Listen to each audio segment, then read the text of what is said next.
friends, it's Gwen. Welcome back to my channel. Today I'm here to share my February book haul with you, and I'm already kind of like toned down for the night, so this is like a super casual video. So let's jump into my February book haul. Some of these books have been already featured in different videos, but I'm going to run through those fairly quickly and then jump into the new ones that I haven't talked to you about yet. So the first one is my book of the month pick, The Winter Sister by Megan Collins. I picked this because I always pick the thriller, mystery, suspense category, and this one tells the story about two sisters. One of them was murdered like 16 years ago, and the crime is still unsolved.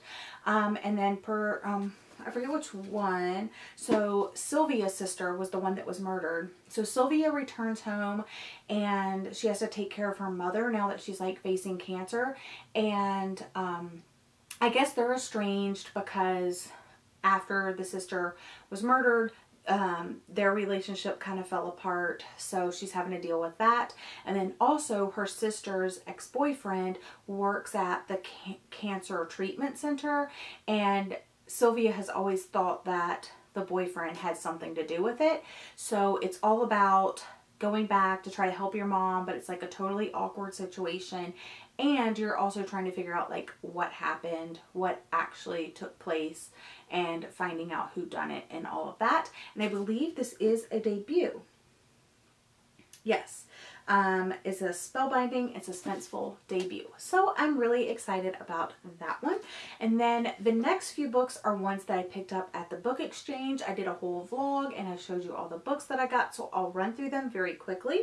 One of them is Wildwood by Colin Malloy, and this is it's a middle grade story about a sister's whose brother gets stolen by a murder of crows, and I guess it's in Oregon. Yeah, on every map of Portland, Oregon, there's a big green splotch of green on the edge of the city labeled IW, which stands for Impassable Wilderness. So this murder of crows, which is like a group of crows, takes her brother to this area in the wilderness, and they call it Wildwood.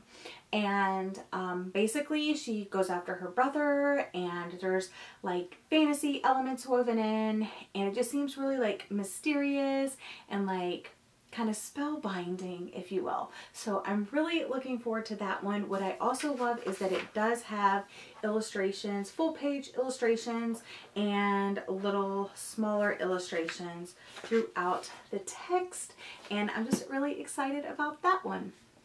Okay, next up I got Good Me, Bad Me by Allie Land, and I actually picked this up at the book exchange for $13 worth of store credit. If you're interested in this one, I did notice it in the last couple of days in my Barnes & Noble's bargain price section for like around like $7. So if you're interested in this one, check it out there. This tells the story about Millie, and Millie's mother is a serial killer, and now that she's standing trial at like one of her as her mother's trial looms, Millie is the star witness, and she's wondering like how much of her is nature and how much is nurture. So you're kind of thinking like, does she have a good side, bad side, good me, bad me, like that sort of thing. So I think that should be very interesting. And then next up I got Tangerine. I'm not really 100% sure if I'm saying that title correctly, with her husband, and she bumps into this old friend of hers, Lucy Mason, and they haven't spoken in over a year because something happened, and they kind of like rekindle the friendship a little bit, but then it becomes oppressive, and she remembers like why their friendship kind of ended, and then like weird things start happening. So a familiar feeling starts to overtake Alice. She feels controlled and stifled by Lucy, and then Alice's husband John goes missing, and Alice starts to question everything, like her relationship with a friend and her decision to go to Tangier and her very own state of mind. So I got this book because I saw this featured on April's channel, Getting Higgy with It, and it just sounded really good from the way that she talked about it. So I saw the cover. It's a memorable cover, so I picked it up. And then the last book that I got on that trip was Final Girls by Riley Sager. I picked this up. I'm currently reading it. I'm on page 198.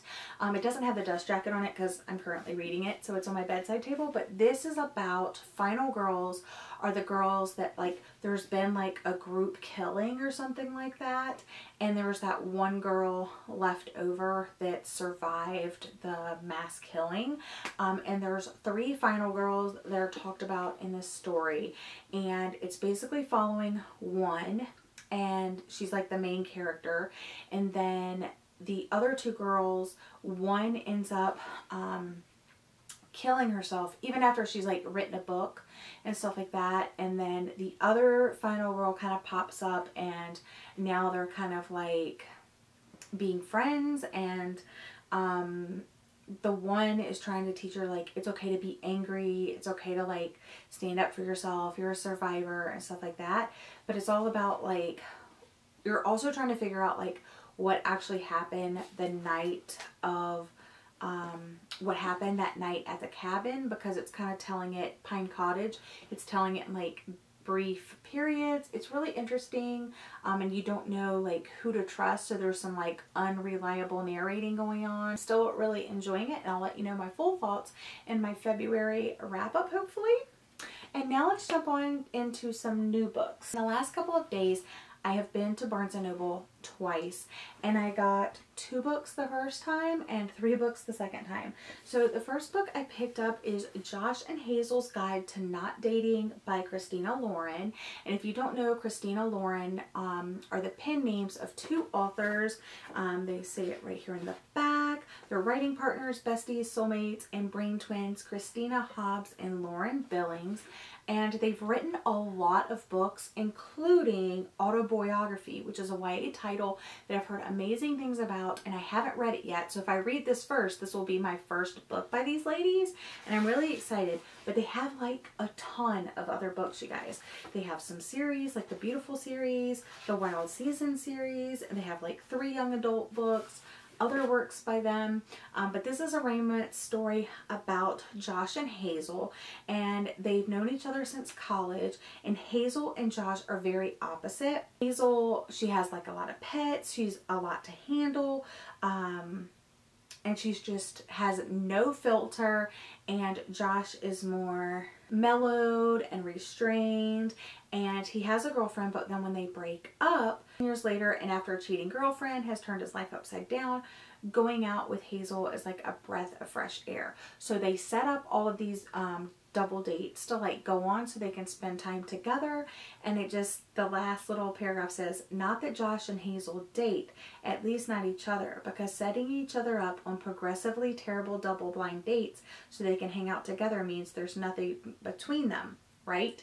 So I just think they are going to end up dating, and it's going to be like so cute and so perfect, because I do think that opposites attract. So I'm really excited about this one, and it'll probably be one of my like next reads. Also picked up Becky Albertalli and Adam Silvera's book that they wrote together, What If It's Us?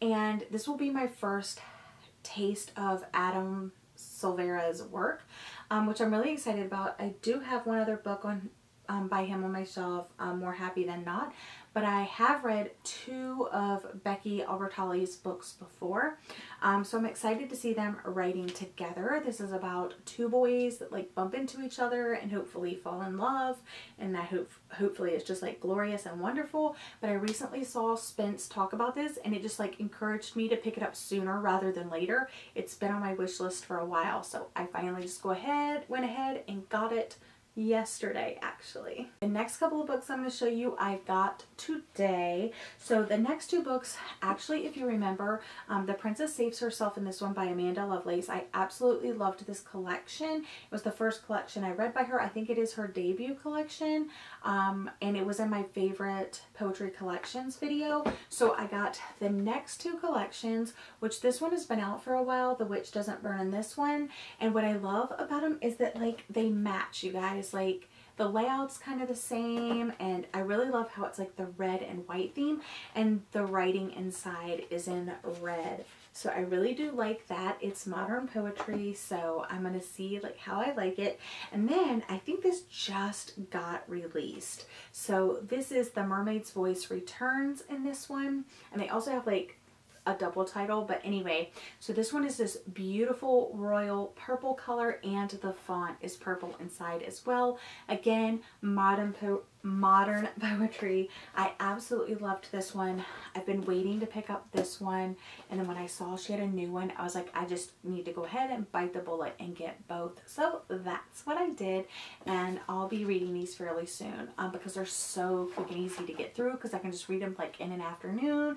Excited about those. And then the very last book that I got, I was actually looking for a couple of other Christina Lauren books, but none of the ones that I really wanted were there. So I was just browsing around and I was looking for new releases, and I saw The Last Romantics by Tara Conklin, and this is actually the Barnes & Noble Book Club book pick, and I forget the date. I think it's like March 15th. I don't know.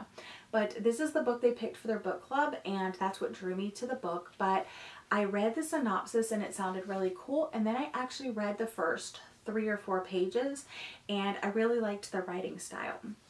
So basically what The Last Romantics is about is there's this poet. She's 102 years old, and she's in an auditorium on like a speaking, engagement thing, and somebody in the audience stands up and asks her a question about a specific poem that she wrote, and you can tell there is a story behind the poem that's very personal to the poet, and she's kind of always brushed questions about that poem and about that person named in the poem under the rug, and the woman in the audience, or the lady in the audience, the girl, whatever you want to call her, kind of gets frustrated, and the poet's like, isn't this why I'm doing this? Isn't this like my last hurrah? Isn't this why I agreed to this?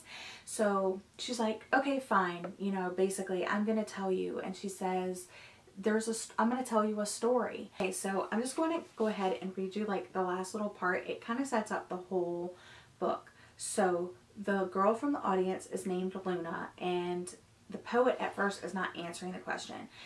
So it says, "You're not answering the question," Luna said. Her arms were now crossed against her chest, her chin down. "Let me tell you a story," I said. "In these difficult times, stories are important. In a sense, stories are all we have to tell us about the future." So then Luna moves away from the microphone. She was listening intently. Everyone was, shoulder pitched forward, just slightly forward, curious and alert.